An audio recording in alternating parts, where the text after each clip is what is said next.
Hey everybody, it's Deb Kelt from Heart of Texas Writing Project, and welcome to my YouTube channel. I am super excited today because I have a guest here with us via Zoom.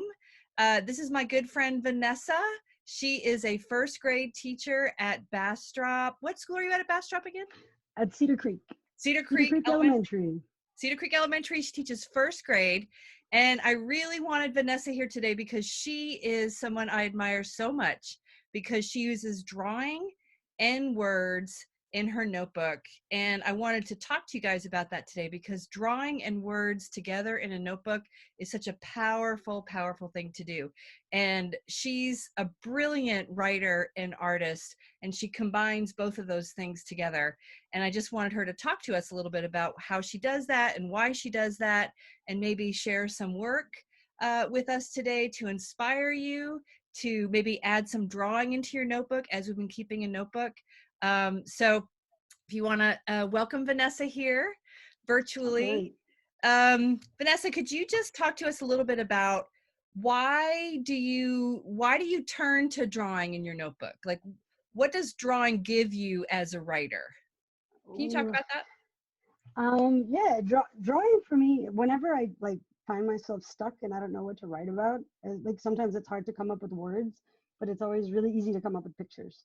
So whenever I feel like, oh, I don't know what to do, I just sit down and I try to draw a picture first, and even that can be hard sometimes. So, But drawing gives you a way to get started when you're feeling yes, like you're a little bit stuck.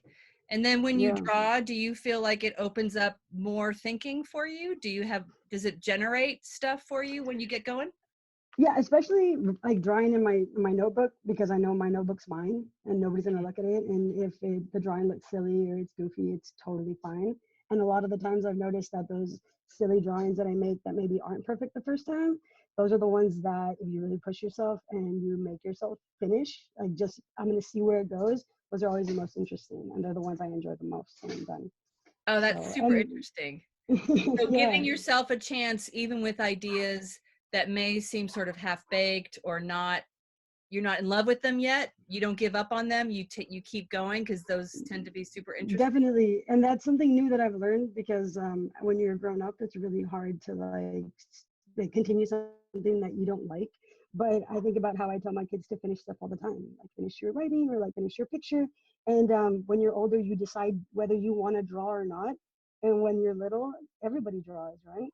Yeah. So I think I could do that. I could do what I tell my kids to do, finish Yeah. my drawings. And Yeah. it's great. That's and then as you're building that picture, you start getting a vibe for the picture and you're like, man, it makes me feel this way. And then sometimes that helps you come up with maybe sentences and words that would just sound neat that go along with it. I don't know. It starts somewhere, and it's in your drawing. Nice. Yeah.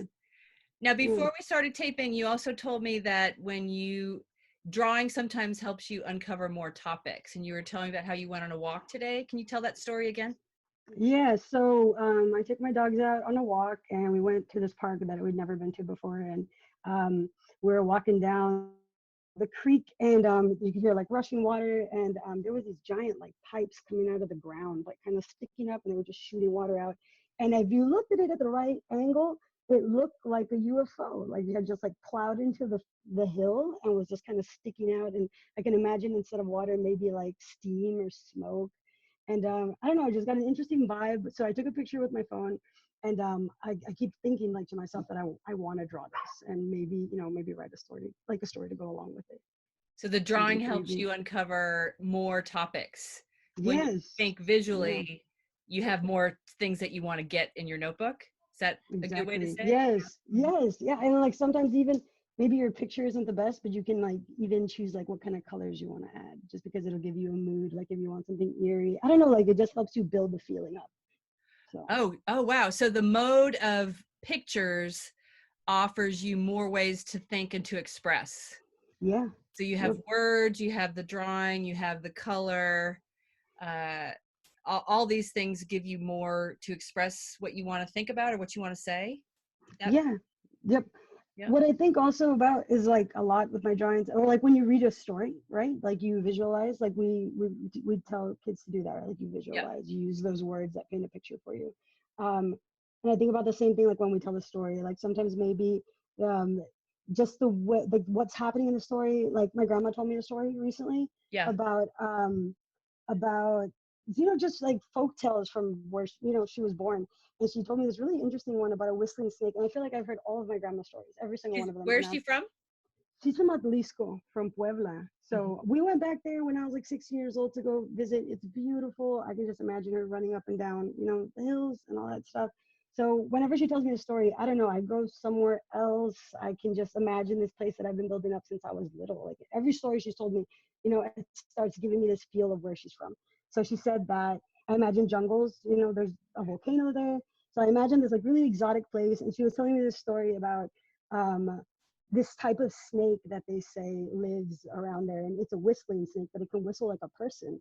And I was like, well, I can Google that. That's probably not true. But um, she was like, Google it. I'm like, I don't want to. I don't want to know if it's true or not. I'm just going to take your word for it. And she's like, okay. So she told me it's a whistling snake, and that there was a man cutting through the jungle. I imagine it very, very dense, right? And I imagine dark green colors, and just this guy sweating and like chopping his way through the jungle. And then she says that he came across two snakes. My grandma never told me what the snakes look like. I imagine that they're black with one stripe. That's just what I imagine. And that he came across two snakes, and that in a panic, he killed one of them. And the story just goes on, and it's a story of adventure, and it's like revenge and love. And I was just like, oh my gosh, I need to write this down. But my words aren't my grandma's words. So if I wrote this story, I'd want to study her more, but I could draw the pictures. So I did the whole thing in just pictures and kind of just jotted my notes on top. And I'm done. It's not perfect, but it's something that I want to revisit and that I'm really excited about. It's a So notebook, and show us, please show yeah, us, please show us. so it's just in my notebook. This Yeah. isn't the final thing. Yeah. So these are just some of the drawings, and I go across, and Oh, it's not perfect. And then it's not perfect, but I'm really proud of it. I'm proud that I finished it, and that I spent some time in my notebook, and now I have this story, that reminds me so much of my grandma. it's beautiful. Is that Thanks. watercolor? Yeah, so this is water, and I just had a conversation the other day that like the watercolor on the thin page, they don't like the way it crinkles. I don't know why I really like that. I I love when the pages kind of expand and they're crispy. That's really cool. I was just thinking that the other day. I love it when my notebook gets that way from having the words on there. It's not exactly the same as you're describing as Hmm. the watercolor, but sometimes even the paper Yeah, will get worn. And I then like and that. then I like it, and the pages are just, it feels good. I don't know. Like I was thinking about it. I got really excited with these giant sheets of paper that I bought. I'm 30 years old. I shouldn't get excited about a giant sheet of paper. And I thought, man, my kids are gonna love this. This paper is gonna be awesome. They're gonna think it's so cool. And then I started to think about why it's so cool. But it's just a big space to play and make stuff Yeah. and write stories and do a bunch of goofy stuff. So it's really exciting. There's a lot of really great things that can happen in your notebook. It's super exciting. Um, I'm trying not to cry. Okay, can you give a little bit of advice to anybody who's keeping a notebook during these days where we're kind of stuck at home? And if you have any advice for writers who also want to use drawings and also want to pay attention to stories like you did with your grandma, just any cheerleading or advice you want to give to anybody who's watching right now, since you're so um, great. Thanks. But no, I think it's just getting started, just doing it. Before I did Heart of Texas, honestly, every notebook I had was not a writer's notebook. It was just a sketchbook because I never thought I could write stories. But I think it's really important to just to do it and to finish it. Like even if it's just a thought, even if it's just a doodle, and it feels silly or it feels not perfect, like just finish it anyways. But just doing it and sticking to it. And it might feel goofy and silly, but like you think about it also, you look back in your journals and it's like a time capsule, like where your mind was back, a couple of months ago. So even looking back and seeing something silly, you'll be like, oh, I remember that one time. When you Yeah. say finish, do you mean not give up on your vision of what you're trying to make? Like sometimes I'm on a page and I'm like, I just got to turn the page and do something different for a while. I just got to turn the page and try something new. Do you let Hmm. yourself do that sometimes too? I Like, do. I think whenever like it just doesn't feel right, and there's nothing you can do, it's just a feeling you get and you're ready to move on to the next page. Like, yeah. I mean, like, don't get discouraged by a hiccup, you know, you're drawing a picture and like a leg comes out goofy, you know what, just go over it and do it again. Like you Oh, I see. invest, yeah, you invest your time into something. And a lot of the times I stop because it feels like it's not good enough.